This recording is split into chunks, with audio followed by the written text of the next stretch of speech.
Agora tem um destaque internacional importante. O Congresso dos Estados Unidos certificou nesta segunda-feira Donald Trump e J.D. Vance para a presidência e vice-presidência do país.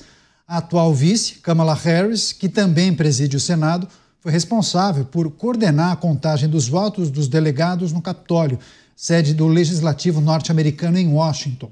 Nessa sessão conjunta da Câmara e do Senado, foi confirmado que Trump conquistou 312 delegados nas eleições de novembro.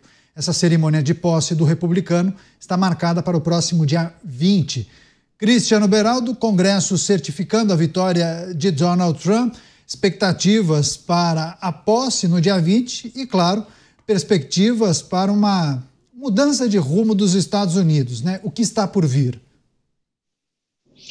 É interessante esse dia de hoje, Caniato, porque as pessoas, em geral, elas não se dão conta que a eleição para presidente nos Estados Unidos é realizada de forma indireta.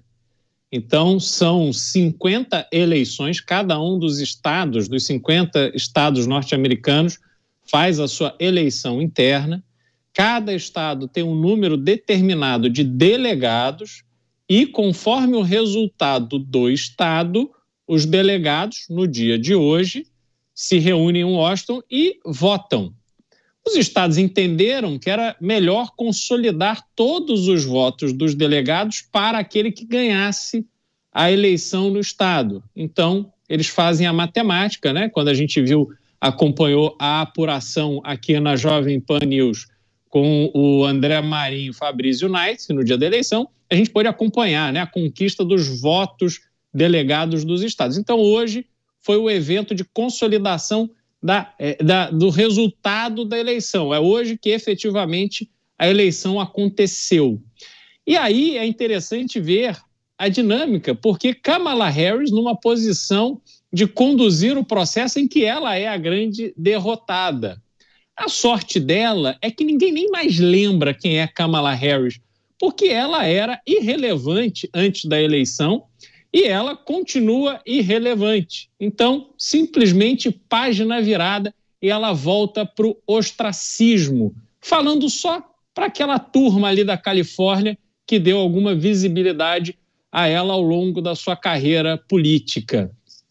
Olhando para frente, Caniato, teremos a posse no dia 20, um grande evento já aí com a sua organização bastante avançada. E olha que interessante, o presidente Donald Trump fará um discurso, fará um comício no dia 19 para atender ali a demanda do seu público, dos seus apoiadores, porque no dia da posse não dá para reunir todo mundo ali naqueles ambientes de Washington. Então ele já começa com essa pegada de manter o vínculo forte com os seus eleitores, com a população que o apoiou. E aí começa o desafio, que é aprovar o nome dos seus secretários no Senado. Parece que está tudo caminhando bem e que não haverá surpresas, mas até que isso aconteça, tem sempre um clima aí de suspense no ar. Pois é, e eu pude dar uma olhada nas manchetes, viu, Mota? Principalmente os veículos brasileiros fazendo uma comparação com essa certificação da vitória de Donald Trump com aquela invasão do Capitólio, né? Sempre colocando esse lado negativo, essa comparação sobre a certificação, sem nenhum tipo de problema, sem nenhum tipo de invasão, enfim, só algo para a gente considerar também, mas a certificação da vitória da chapa Trump e Vance, e também, claro, a expectativa para a posse no próximo dia 20, Mota. No dia 20 começa uma nova fase na história, para o bem ou para o mal. Eu acho que é para o bem, Caniato. Na minha interpretação, a vitória de Donald Trump representa a vitória da sensatez sobre a ideologia. No caso, a ideologia de esquerda, né? Progressista, socialista, marxista. O pensamento conservador e liberal tem sido muito atacado nesses últimos anos. Isso nos Estados Unidos, aqui em vários outros lugares. Os liberais e conservadores são chamados de antidemocráticos, ou até de coisa pior. Mas isso é um erro enorme, porque o pensamento de direita corresponde aos valores e anseios da maioria da população. Não importa o que meia dúzia de ungidos pensam. Eles se reúnem lá num gabinete e tomam decisões em nome de todos os brasileiros. Isso não quer dizer que os brasileiros aceitem essa forma de pensar. Por isso, a Argentina elegeu Javier Milei. Por isso, os Estados Unidos elegeram Donald Trump. E com Donald Trump vem de brinde Elon Musk, que além de homem mais rico do mundo, agora é um dos homens mais poderosos dos Estados Unidos. No dia 20 de janeiro começa uma nova fase desse jogo. Algumas consequências dessa nova fase já podem ser vistas. Na minha opinião, uma das primeiras consequências está sendo vista agora no Canadá. Eu acho que a gente vai falar mais na frente sobre isso. Mas o que as pessoas precisam saber, para que algumas vão ficar preocupadas, né? Outras vão ter esperanças, é que é um jogo que vai principalmente privilegiar os interesses americanos de uma forma bastante pragmática. A gente vai falar, inclusive, na sequência, viu, Mota, sobre a situação que envolve Justin Trudeau no Canadá. Só para fechar, Beraldo, quais pautas ou assuntos que a gente precisa destacar sobre essa gestão número 2 de Donald Trump? Muitos estão falando que é a administração 2.0 de Donald Trump.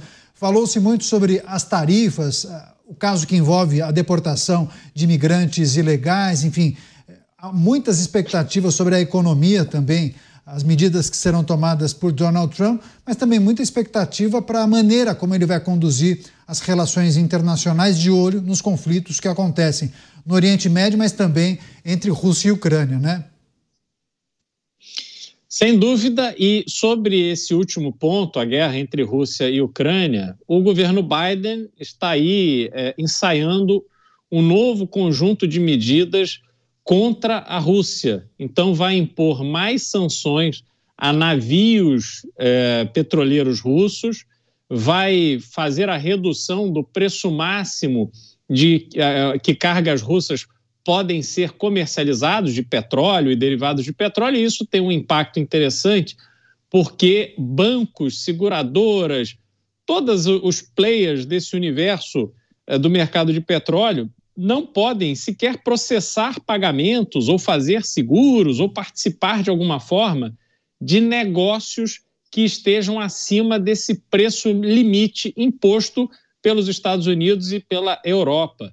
Então, essa nova ofensiva do governo Biden, na verdade, até me parece já um jogo combinado com a própria administração de Donald Trump para tornar a vida de Vladimir Putin mais difícil, para que, na hora de se negociar a solução para a guerra, ele esteja mais motivado.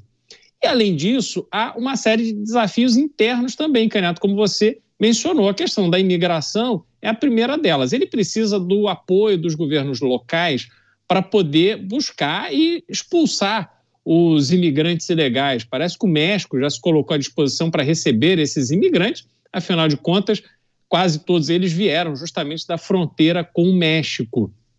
E isso tem um impacto muito grande na questão da mão de obra, na questão da dinâmica das cidades, na dinâmica da violência, que aumentou muito em razão dessa imigração ilegal. E a parte da economia, né, das tarifas e tal, esses anúncios que ele tem feito de que vai aumentar tarifas contra outros países que não jogarem o jogo dos Estados Unidos. Por um lado, ele está certo de reafirmar a posição dominadora dos Estados Unidos, mas obviamente que a implementação de qualquer uma dessas medidas tem um impacto doméstico muito forte, porque tudo acaba pressionando mais a própria inflação, que já é um problema hoje. O custo de vida está muito elevado, apesar de você ter um cenário de pleno emprego nos Estados Unidos, mas o custo para o americano está muito alto e isso vai dificultando que ele realize o sonho americano, né? Quer ter um bom emprego, um bom carro, comprar a sua casa. Hoje já não dá mais para fazer tudo isso tendo apenas um emprego com um salário razoável. Então, são muitos os desafios internos e externos e a gente vai precisar acompanhar aqui com lupa, Canhoto, tudo que vai se desenrolar a partir do dia 20 de janeiro. Pois é.